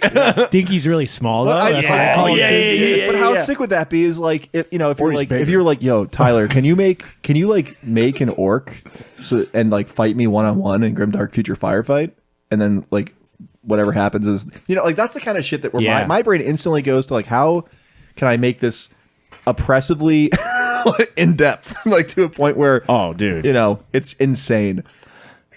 I was having a dream playing Joe's game after we finished, and I was like, it'd be really cool to play like on my board doing like the zombie invasion, like all of his plague zombies just in all over the city. And it's just like, give him 100 of them, and I just have to get out of there with my guys left over and get to the freaking Valkyrie. Like that's the stuff I want to do. Yeah. I don't know. It's weird for me to break out of that mindset still sometimes, to be like, oh, okay, Warhammer doesn't need to be a game where there's like, I am thinking competitively. Mm-hmm. It's funny because it's the same way for me, but completely opposite. I'm like, oh, Warhammer's a game that you can play competitively. I should be thinking little competitively. I should be thinking a little more. Rather than charging my best unit into a squad of 5 of Tyler's, I could have jumped into the perfect middle of the board and had multiple squads to just erase. Well, it's funny too because it's like all of the back end work I do is all just telling a story, and then I'm always like, the game is the game, and it's like I would argue that you are the most. Your brain is most set for this like crazy overarching like narrative stuff. So it's cool to see to like talk this through tonight. No, yeah, it's cool for me too because I didn't realize that it was going to go this direction where I'm like, fuck, I'm like learning things about like, well, my play style is not necessarily. I would like it to be more like you guys are talking about, and it's not right now so much. I think it'll be sweet to see the emergent narrative of Walt Disney production company in your army, dude, given all the flags. Just copyright IP, just like Walt Disney Space Marines coming down to like fucking blow my ass out of the water. Here's the letter in the mail. Yeah. Just like Mickey Mouse headed Space Marines. I wonder if it would help mindset. Coming down on a giant Donald Duck's drop pod. Oh boy, looks like you're about to get blasted out. Dude, a giant battle cruiser in the shape of like Goofy. Oh, yeah. Yeah. Commissar Goofy. Shooting guys in the head for not laughing. Time to die. Gosh, Mickey. Gosh, yeah. We caught this conscript running away. That's heretical. Hey, goodbye, it's me. That's cool. I love it. I wonder if it would help though if you went into your games being like, how could I lose? How could I best lose this game? Well, not in like a I want you to just crush. Yeah, exactly. Not crush me, but like, how can I put my army out to lose with style? Yes. Tyler actually did that. Not with the losing part, but well, he did lose. Well, he did lose. Yes. Stop. I kicked his ass. I want to rematch now. I was wearing a Tyler's already painting shirt, and I kicked his ass. That's not true. No, the the joke. The joke. The whole point of that though was Tyler had these Pyrrhic victories where it's like, okay, if I can destroy this, like the alternate win cons that he came up with almost on the fly of being like, if I destroy this one squad of Gene Stealers, I'm happy with that. I'll feel good. Yeah. It's like playing Commander or anything. It's like, well, I'll probably lose, but if my deck does this one thing, I had fun and it was worth the visit. If I killed in this game of Magic, I had fun. Yeah. But yeah, because like I was thinking, like if this was a scene in a movie, if this is the opening to a film, totally, there you go. 30-second opening to a film about this Imperial Guard thing. It's like I love a cold open. Audience, I love a cold open. And if this is a cold open, right? Like there's a fucking less than 100 guys standing literally in a line. And you hear like these bugs come out, and then instantly like the bugs start charging. My guys advance, they take up cover behind these barricades, they start firing. Bugs come up from behind them. There's one big giant bug, right? Sorry, moving away. There's one big giant bug. He's just shredding through conscripts, and like this one squad of actual Imperial soldiers is just like they're like the objective is we know we're gonna die, but we're taking out that one big bug. Yeah, and they did. And then like the scene ends at like the classic Starship Troopers moment where like the camera gets hit, the camera falls over, dudes are just fucking dying, they're screaming, and we know that they lost, but like it's kind of like a little cool moment of like they're like when the bug explodes and the guts fall out, whatever. And I wonder if that's maybe how I should go into it. Is not necessarily thinking about like how can I lose spectacularly or how I can win personal win cons, but it's like, what's the most cinematic fucking shit I can get out of this right now? And it's like, is this Binky rolling across the battlefield in front of everybody, like, leading the charge? Yeah, like jumping off of this fucking thing to like battle the biggest motherfucker out there. It's like that, and then just like going for that and trying to make that happen. I just wish that was like, that's awesome for us, like as the leaders of these armies. I just wish that translated to like, we're playing a game and we're gamifying it where it's like Terry did his mission. Terry won. He won what he wanted to do. But also like, I don't know. I guess it's because I'm having that game mindset of like, we're playing a game, so there has to be. So Gloomhaven and Frosthaven have this thing where every game that you play, every scenario that you play, you get 2 in some games. You get these personal objective cards that you do that are like kind of secret to you, as well as class-specific personal objectives, as well as your character's main goal, as well as the main story for the whole game. Yeah.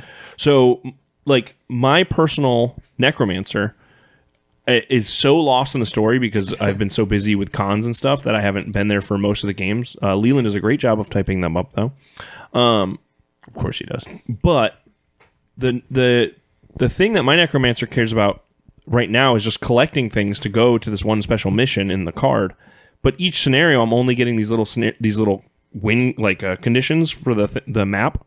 That is what is more important to me. I wonder if you could, in a grand scope, come up with like achievements to be like, if Binky hops on 3 enemy vehicles over the course of the campaign, Terry wins. Like not Terry wins for him though. Yeah, right. But you could also do it like it'd also take a lot of investment from all of us. But if we were like, okay, if Steve builds his Warlord Titan, Warhound Titan, and gets to this point on the map, Steve wins. Yeah. If Tyler gets to out of the system alive, literally Tyler wins. You know what I mean? It's like, and if the Harridan eats a whole planet, then the Harridan wins. But yeah, but it's like it plays into like the developing the characters through the game. So it's like you might figure out that like Binky has a huge ego because of something you do in like your first or second game. Yeah. And then you're like, oh, this is how he's the playstyle. Yes, is he more of like a Gazkul orc where he's like a thinker and he's like a manipulator of like dumber idiot orcs?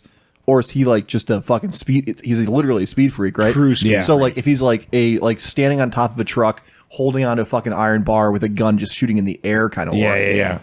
And It's awesome. games are going to change that.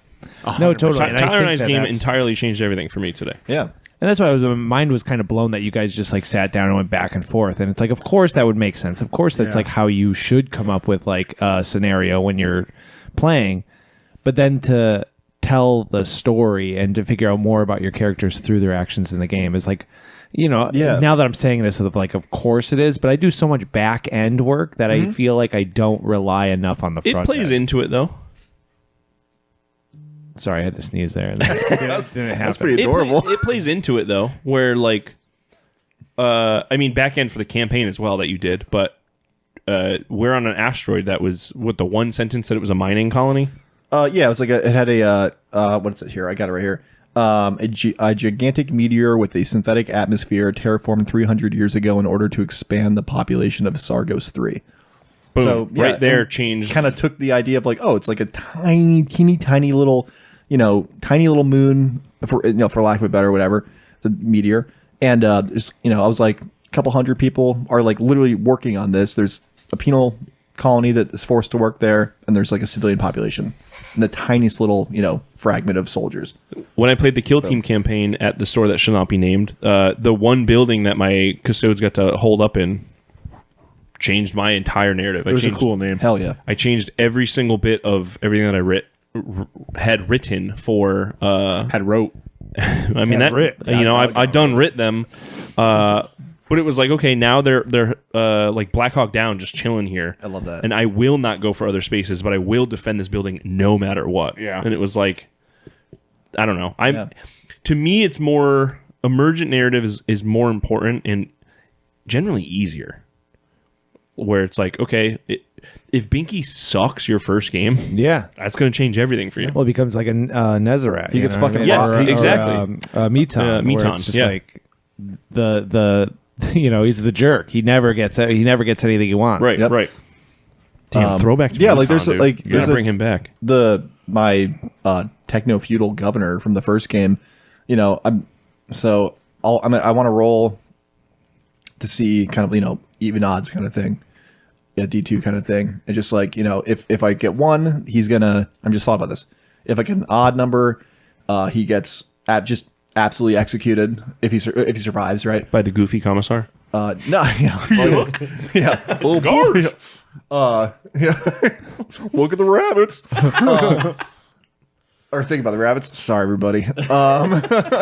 But if he survives and like he like gets out of there with 15 penal guys, who maybe like they kill him, but if he gets back and like an Imperial guys come to the planet or the asteroid and they're like, what the fuck happened here? I'm just execute him, like absolutely just kill him outright, because he didn't do the one job he had, which was to keep the mining facility alive. Yeah, that's because I'm not going to use any of these fucking models again. Or if I do, they're not going to be the same model. A little known fact to the audience: Tyler throws every model away after he's played a game with them. It's true. If they die. It's true. Yeah, yeah, if they die.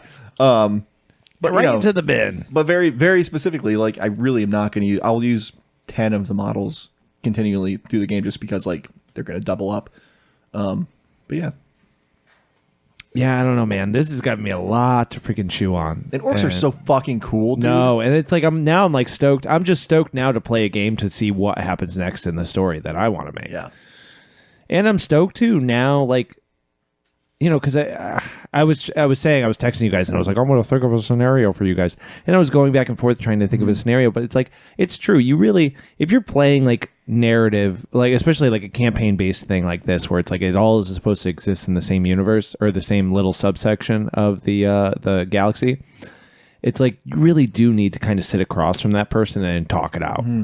That's what me and Joe did. Yeah. That's how we determined the mission that we even did with like the Titan parts and everything. Yeah. That's a great idea, and it's just like another thing that I hadn't really thought about because I'm That's probably the same thing where it was just there, right? The Titan was there. I had the Titan. Had the parts. I had the parts. We rolled the planet, which was like a Durasteel manufacturer, and it was like, oh, this is where the parts are made.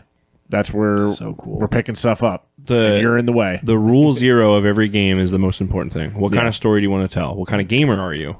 If you're going to go sweaty, then I'm going to change my list. I'm going to change my list. Yeah. Or maybe we do something different. Or if you want maybe to tell we a don't story. play. Yeah. Yeah. I think I want to play more kill team games. Like We were just talking about that today. I want to return to like the end transmission style of like, oh, there's random NPCs you can run into. And then we just GM it as we go, or have a GM run the stuff. Cause like nothing is more fun in my head than like, oh, we're going through a hive city and there's like random vendors and bounty hunters and all these people just here. And depending on how you roll or role play with them changes how this game is going. yeah. Going back to my extremely selfless, thought on, wanting to give people a good game. But like, I would be Extremely. down. My really cool guy stuff. I would be. This goes to anyone listening that like is playing this campaign or whatever, or is hanging out with us whenever.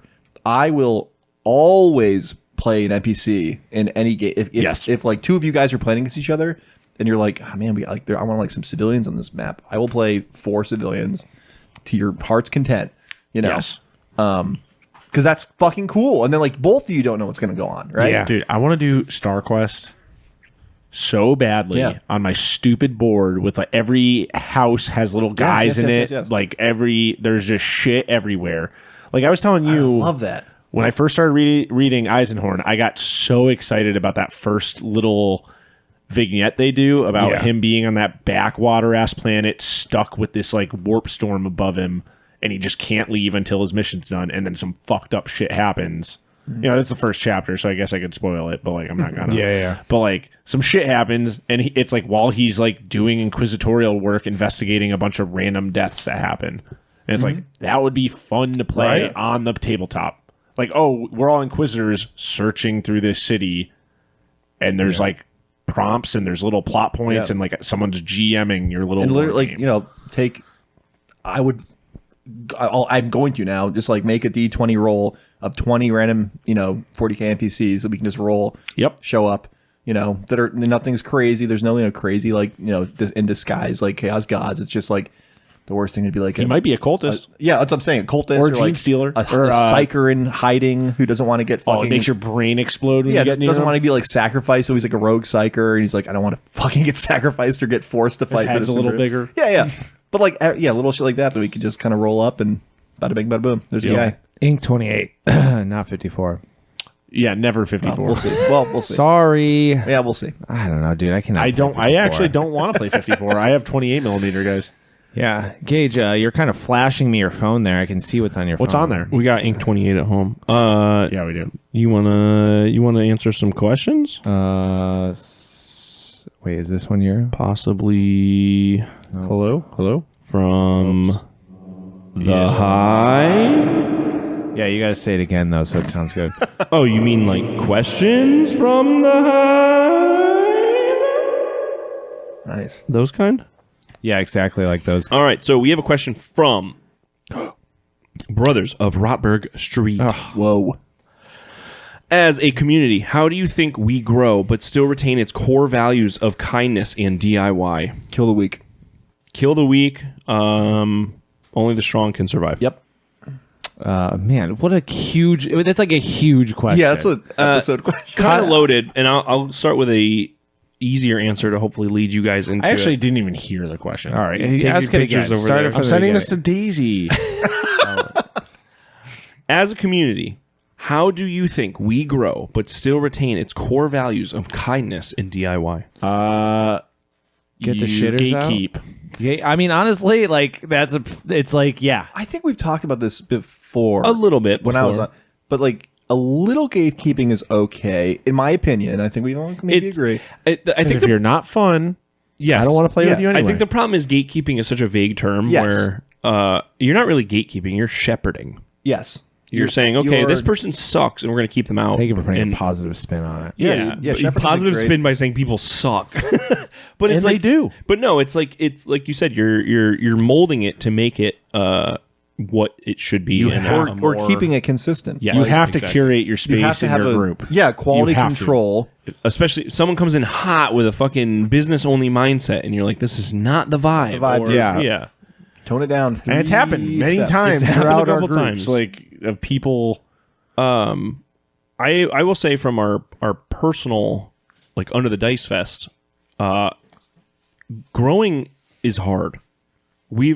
I was the first one to be like, every year, let's double our numbers. And I'm over here saying, let's have it. Let's let's have a smaller I've already said crowd. the day we go to a convention center is the day I just start over. I think at the BMW hall. Sell the name. I fully am on board with where we're at right now is cap.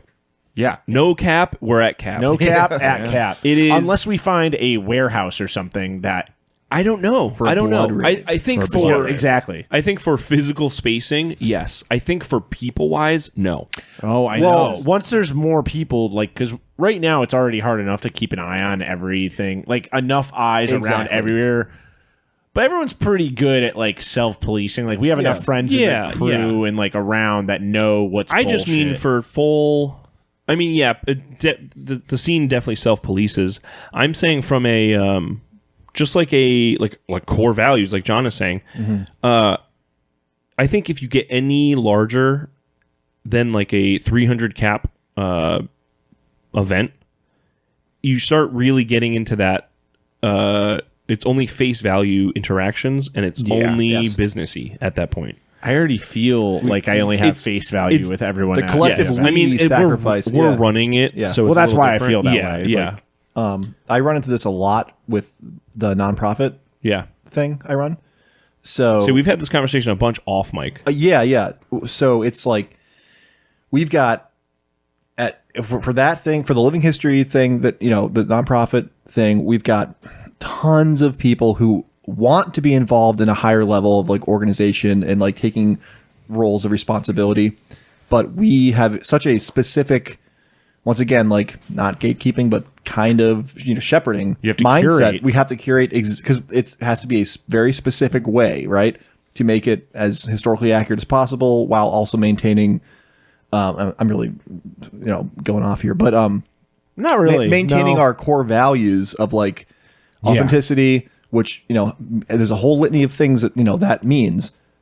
So somebody might have like the best intentions, but might not vibe. They're great in our group, but they might not have the ability or understanding to lead in that capacity, right? And I think it's the same thing with this situation. Is like there are 40 people who could, or want to, or very, very deeply want to. And this is not throwing shade at anyone. It's just like how Steve and Gage and Terry, how you guys have kind of like shepherded this to a specific situation now, and how it's being run and the ethics of how it's being run and whatever. Tyler, there is a reason that you were like, you did the Rusted Demon. I mean, like, no. It's like we all trust your judgment, and we know that you have the same eye. But that also took 3 years of like being your friends and just being around and helping with whatever and offering. You show up anytime we need to do anything or want to do anything. You are the first person in line to come hang out. Not even for no reason other than you are our friend and have the same mindset that we have. To that point, though, to both of your points. We have sucking each other off. We have tons of friends that we've been friends with twice as long as we've known Tyler, who would like to be involved but are not willing to put the work in that Tyler has, and I think that's the shepherding. Yeah, I guess that's kind of what I'm getting at, and I'm not. I was not using myself as an example. I'm just saying that it was a good example. Yeah, but the thing is you are a good example because it's not like. You can't just accept anyone to get this point across of what we're trying to do. Okay, so you want to help with Under the Dice Fest, but you don't really understand the fundamental aspect of like what our vision of what this is. Exactly, like, and getting back to the whole living history nonprofit world that I'm a big part in now. as the president of our group, we have this conversation a lot because like we could end up diluting, and we've seen it happen to other groups in the past over the last, some of the guys have been, our group is 22 years old now. So it's like at the beginning, there was a lot of fear of like diluting it with like, people that agree, but not necessarily, there. I don't know. It's something I think about a lot with organizations and keeping things DIY. Once we said it 1,000 times, but like, coming from the music world, the DIY kind of music world and whatever art world and everything like that, I think we hold these values so close to our hearts that the fear of letting it get too big just means that like it will be diluted in some way. Yeah. And anything that we add to it is an extensive conversation where we're like, does this change anything? Does this suck? Do we need this? Do we need this? Like for next year, do we add a kit bash thing? Of course. But then like, well, that's like coming full circle of like this was here in the beginning type of stuff. Exactly. And like, but then like who's doing that and what are they being pulled from? Yes. I think that's like a whole conversation in itself. We're going to have at some point, within the next few months. But to the point of John's question, great question, by the way. It is. I mean, like I said, gatekeeping is a harsh word, but almost to a certain point, you have to maintain the core values of what you want in your community or what you're trying to get across, whether it be a Discord group, whether it's a event, whether it's the Brothers of Promethean, perfect example. Mm-hmm. We only wanted people that were going to take it serious. Yeah. And knew what the prompt was. They knew what the homework was, and everyone nailed it. And I think that like Under the Dice is certainly like, because like gatekeeping's not quite the right word, because it's like certainly like somebody who's never been to a wargaming convention but is like curious about like this kind of world or this side of what's happening can totally come. And honestly, like, we've seen people do that and then they become like an integral part of what the community literally is. Starting them off right. Yeah. And we've seen that happen. And so I don't think like, you're not like closing the door in anybody's face. Like everybody's allowed to come. It's like you're holding the door open a hair to see who's coming to the door. The vibe check is like a peek. Yeah. The vibe check is literally like, what's the password? And then they're like, I don't know. This looks cool. Okay, come here. Yeah, exactly. Like it's that kind of thing where it's like you can kind of smell out the people who are like, oh, maybe I could take advantage of this situation. Yes. Like maybe this could be good for me to get involved here because I want to tap in and make money or do something here. It's a business model or something. Yeah.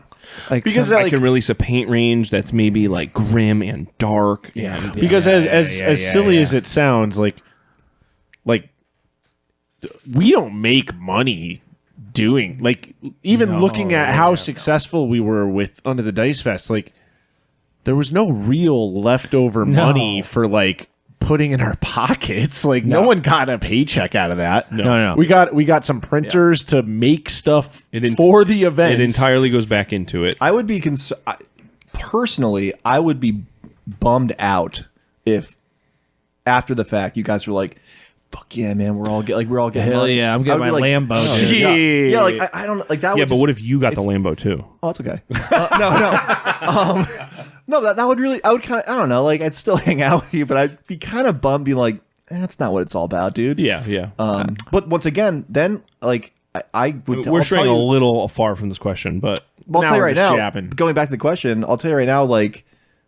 It wouldn't last for another year or two. Exactly. Oh, 100%. Yeah, once people see like the bright pink Lambo, you got money. You got money from this. So like, how much did I overspend to do this? Yes, dude. It's like I had said it at some point, but it's like it's literally like love first. Yes, it's like love of everything. Love, baby. It's love of the people. It's love of what you're building. It's love of the armies that you're making. It's love for the stories that you want to tell.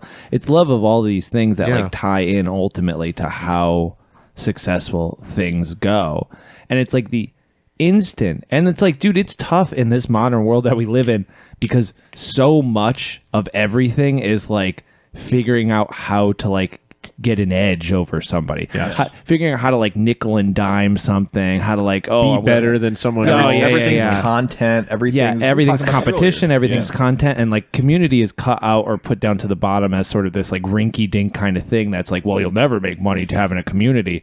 But it's like ultimately community, I mean, if you want to build something meaningful and if you want to build something that lasts, like you got to put your heart into it first and foremost, and you got to keep all that bullshit out. And if you don't, like that shit's going to get corrupted. And I think that's why Adepticon is, I mean, like why it's grown so much, why it's a thing that we go to every year, because Matthias, Shelley, all of them, it's their whole year. Yes. They work, the day it ends is the day they start working, and that's not their full-time job. You can tell like the ethics and the passion of like how it began is still there in some capacity. Totally. Allowing other, like we always talk about, yes, we have the Grimdark Alley at this point. Yeah. But they've been allowing quote-unquote Grimdark Alleys for different communities for so long. Yeah, dude. They're They the all ones, exist. They're the Space ones that Hulk are people shepherding. yeah, like everyone. If the Space you want to Hulk- do that? That's cool. Yeah, if the Space Hulk people came in and were like, okay, $100 a ticket, and it's going to be like everyone has to use their phone. You only get to play for 2 hours. There's people. If it was $100 a ticket, I might still do it.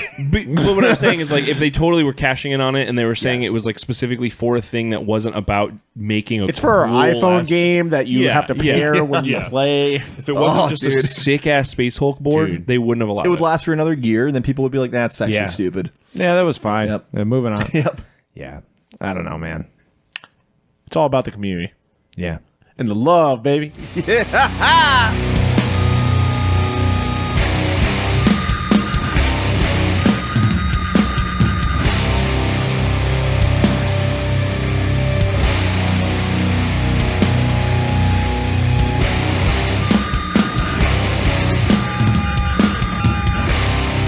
Thanks for checking out this episode of Hive Scum. If you aren't already part of the community, check us out at the In Rust We Trust Discord, which you can find down in the description below. If you have questions you'd like to ask us, you can find our Instagrams down below as well. Or feel free to ask away on the Discord. We also have plenty of extra content and other perks available to our patrons on Patreon. So if you're interested in helping us keep doing what we're doing, then you can find that description below as well. Until next time, folks, keep it grimdark and keep it grimy. Peace.